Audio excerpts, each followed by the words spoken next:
On va bosser sur un exercice d'entraînement du chapitre description d'un mouvement d'un système. Donc c'est le chapitre que j'appelle mécanique 1. Tu sais que le gros thème mécanique en terminale, on peut le séparer en mécanique 1. C'est tout ce qui concerne la description des mouvements des systèmes. Mécanique 2, on étudie les mouvements dans un champ uniforme. Et mécanique 3, c'est la mécanique céleste avec les satellites, loi de Kepler, loi de Newton. Donc là, on est sur mécanique 1, juste description d'un mouvement d'un système. Pour faire les exercices de ce chapitre-là, il faut être à l'aise avec tout ce qui est vecteur position, vecteur vitesse, vecteur accélération, les relations entre ces trois vecteurs, les histoires de calcul de dérivés, ces petites choses-là. Et en fait, dans l'exercice que je vais te proposer, on va analyser des graphes en fonction de type de mouvement en fait qu'il nous demande de repérer, enfin d'associer à des graphes particuliers. On va lire ensemble l'exercice et puis tu vas tout de suite comprendre. Comme d'habitude, si cette vidéo te plaît, n'hésite pas à la partager, à la diffuser autour de toi. Si tu n'es toujours pas abonné à la chaîne, abonne-toi à ma chaîne. Et si tu cherches à aller plus loin sur les cours en maths ou physique-chimie, si tu veux des cours particuliers, n'hésite pas à me contacter. Regarde sur mon site internet tout ce que je te propose. Il y a vraiment plein de choses que je te propose. Ça va du cours particulier jusqu'à la fiche synthèse. N'hésite pas à aller tout voir sur le site internet. Si tu as des questions, envoie-moi un email. Je me ferai un plaisir de te répondre. On démarre tout de suite sur cet exercice comme d'habitude. Peut-être mets la vidéo sur pause, fais une première lecture de ton côté, fais la résolution de l'exercice si tu peux le résoudre. Après, tu compares tes réponses avec ma résolution à moi. Donc l'exercice s'intitule Analyser une représentation graphique. Donc on constate qu'on a différents graphes. On peut tout de suite regarder à peu près à quoi ils correspondent. À chaque fois, on voit que le temps est en abscisse. Ok, donc ça veut dire qu'on observe des évolutions au cours du temps. Première chose qu'on se dit. Et après, les évolutions de quoi? Là, c'est l'évolution de x, donc la position, l'évolution de ax, l'accélération, vx, vx, x, ax. Ok, et puis chaque graphe porte un nom, A, B, C, D, etc. Question 1. Parmi les représentations graphiques ci-dessus, montrant les évolutions temporelles de la position, de la vitesse et de l'accélération d'un point matériel sur un axe OX, donc ça veut dire quoi? Au passage, ça signifie quoi? L'évolution, attends, montrant l'évolution, voilà, l'évolution temporelle d'un point matériel sur un axe OX. Ça signifie que j'ai un mouvement, ou plutôt une trajectoire rectiligne. En gros, je travaille en 1D, quoi. C'est ça que ça veut dire, trajectoire rectiligne. C'est important à noter parce que dans le cours, dans le chapitre sur le mouvement d'un système, donc mécanique 1, on te parle des vecteurs position, vitesse et accélération. Et en général, on te dit qu'on définit le mouvement en 2D. On peut aussi dire qu'on définit en 3D, mais c'est vrai que toutes les études qu'on fait au lycée, c'est uniquement du 2D. On se passe de la troisième coordonnée. Et du coup, en fait, se dire que tes vecteurs, ils possèdent tous deux coordonnées. Sauf que quand tu travailles sur un axe, comme c'est le cas ici, l'axe OX, quand tu travailles sur un mouvement rectiligne, à ce moment-là, tu n'utilises qu'une seule des coordonnées sur chaque vecteur. On va en parler après. Mais déjà, c'est important de le noter à la lecture de la question. Donc on te dit que parmi les représentations graphiques ci-dessus, il y en a qui montrent l'évolution de x, d'autres de vx, d'autres de ax, et on te demande d'identifier s'il y en a celles qui correspondent à un système constamment immobile dans le référentiel. Un système constamment immobile dans le référentiel. Qu'est-ce que ça veut dire? C'est ça qu'on va aller traduire en tout premier lieu. Alors, je vais aller écrire sur une autre page système constamment immobile. Comment penses-tu qu'il faut traduire cette information?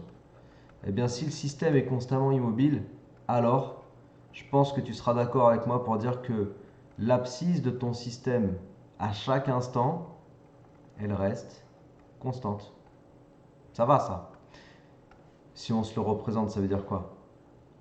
On a un axe OX, on a un axe si on veut OY, mais le mouvement ne se fait que suivant l'axe OX, ok? Il n'y a pas de mouvement suivant OY. Et le système est constamment immobile, ça veut dire par exemple que ton système est ici. Et il ne bouge pas. Donc il conserve la même abscisse. D'accord? X égale constant. Alors quels sont les graphes parmi ceux qu'il nous propose qui nous montrent une fonction xt constante? Alors c'est pas ce graphe là, parce que là clairement x diminue au cours du temps. Ça c'est pas x, ça c'est pas x, c'est pas x, c'est pas x. Et là j'ai quoi? Là j'ai x constant. À chaque instant, x garde la même valeur. Donc déjà, ça, on va considérer que ça fait partie des réponses.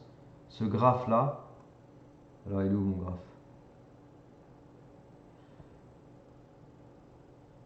Ok, j'ai perdu mon graphe. Ah, c'était pas prévu, il est là, yes. Donc ce graphe-là, dans l'exercice, il correspond à un système constamment immobile. Ok? Mais on ne cherche pas uniquement les graphes qui représentent xt égale constante. Pourquoi? Eh bien là, il faut connaître les relations entre vecteur position, vecteur vitesse et vecteur accélération. Ces relations-là, c'est en particulier les relations qu'il faut retenir et qu'il faut savoir manipuler du chapitre mécanique 1, mouvement d'un système. En fait, pour faire ce genre de petit exercice, il faut que tu sois à l'aise avec tout ce que contient ce chapitre mouvement d'un système, que ce soit les définitions, le vocabulaire, que ce soit les types de trajectoires, les types de mouvements, absolument tout. Et les relations entre les vecteurs, il faut que tu comprennes tout ce que c'est que les vecteurs OM, V, accélération, quels sont les liens, dérivés, primitives. Et donc, si tu ne connais pas bien ces choses-là, tu vas toujours être en galère sur ce type d'exo. Moi, ce que je te conseille, c'est vraiment de te mettre au point bien comme il faut sur le chapitre mécanique 1. Donc, tu peux relire ton cours, tu peux regarder sur internet des vidéos. Regarde sur mon site si tu veux, il y a une vidéo synthèse aussi. J'ai fait une vidéo synthèse sur ce chapitre-là. En tout cas, fais en sorte de maîtriser les notions. Donc, ce qu'il se passe, c'est que le vecteur vitesse, il est défini comme la dérivée du vecteur position, donc dérivée de OM par rapport au temps.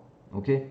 Ça veut dire deux choses. Ça veut dire que la composante Vx de la vitesse suivant x, c'est la dérivée de x par rapport au temps. Mais ça veut aussi dire que Vy, c'est la dérivée de y par rapport au temps.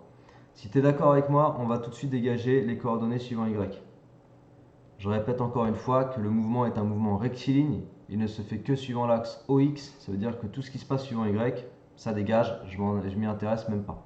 Mais je te l'ai mis parce que voilà, dans les définitions générales du cours, on a Vx et Vy. On a deux coordonnées en général.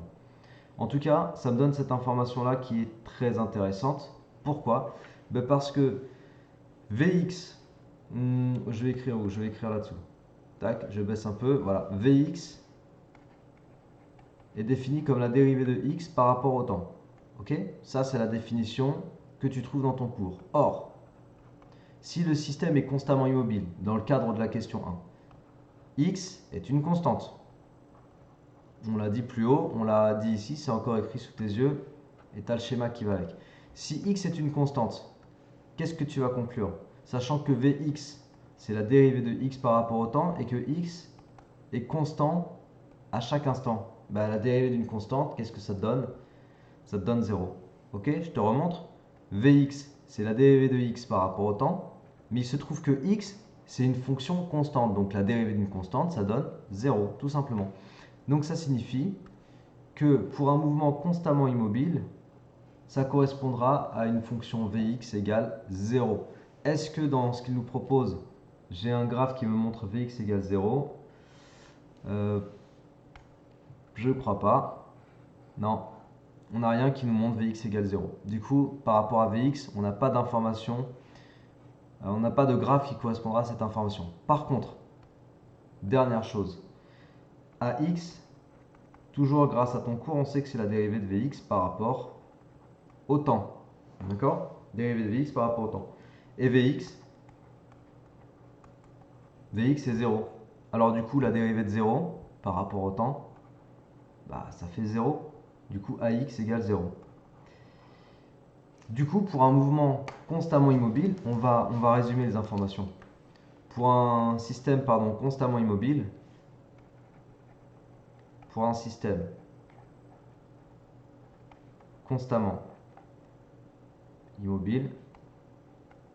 a dit qu'il y avait trois choses. On a dit que x était constante, que Vx était nul et que ax était nul. Voilà tout ce qu'on a dit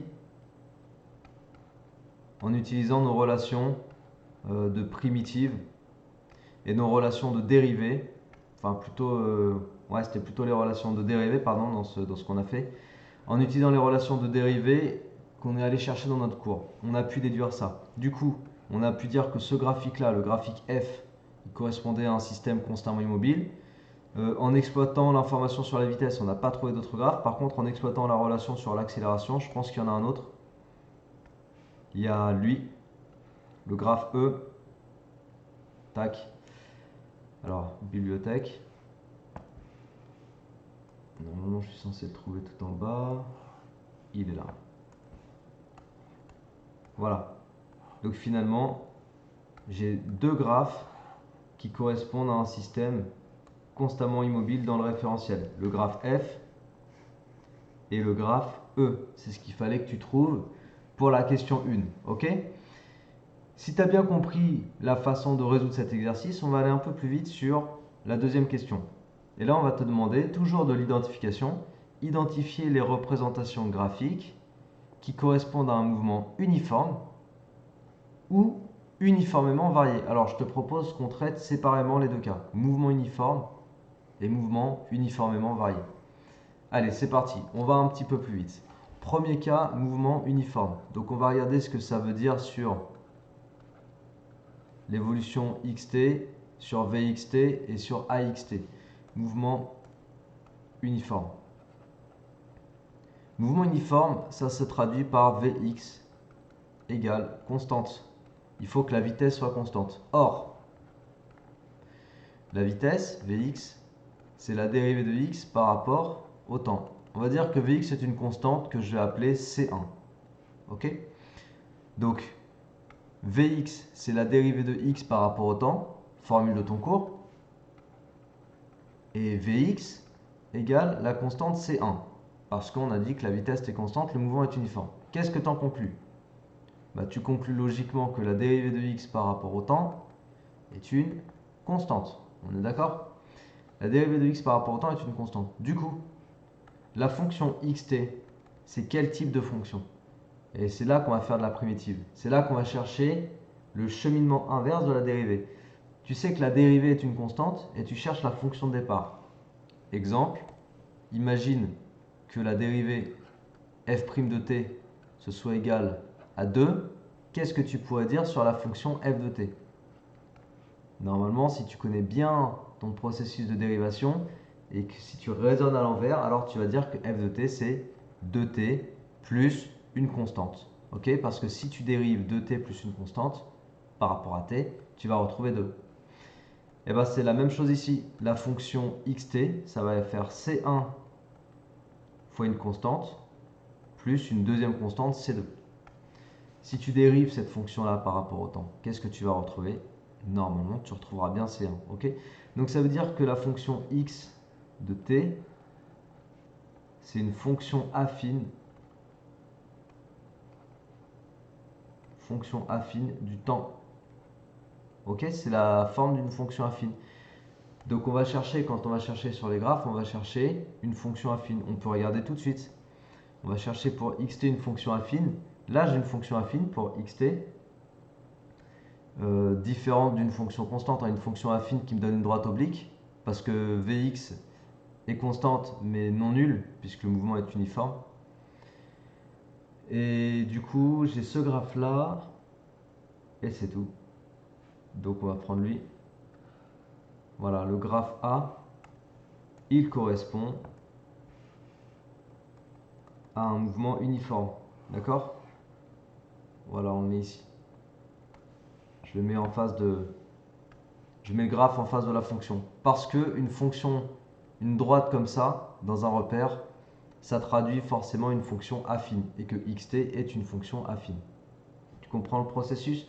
Donc maintenant on va aller un tout petit peu plus loin et on sait que, donc toujours en partant maintenant de ax, c'est la dérivée de vx par rapport au temps. Et qu'est-ce qu'on peut dire d'autre? Eh bien on peut dire que vx est une constante c. Je l'ai appelé c1. Ok, j'ai dit tout à l'heure le mouvement est uniforme donc vx est constant. Donc qu'est-ce qu'on va pouvoir conclure? On va pouvoir conclure que ax, c'est la dérivée d'une constante par rapport au temps, puisque c'est la dérivée de vx et que vx est une constante. Si je dérive une constante, j'obtiens 0. Donc ça veut dire que pour un mouvement uniforme, rectiligne uniforme, l'accélération est nulle. Ok? Donc accélération nulle, on avait un graphe qui représentait une accélération nulle, c'était toujours lui, le E. On l'avait déjà sélectionné tout à l'heure. Graphe E. Voilà. Le graphe E, il représente bien une droite ici, tu vois, qui est confondue avec l'axe des abscisses, donc qui signifie que AX égale 0 sur cette représentation. Donc on a deux graphes dans notre repère. On a peut-être un troisième parce que Vx constante.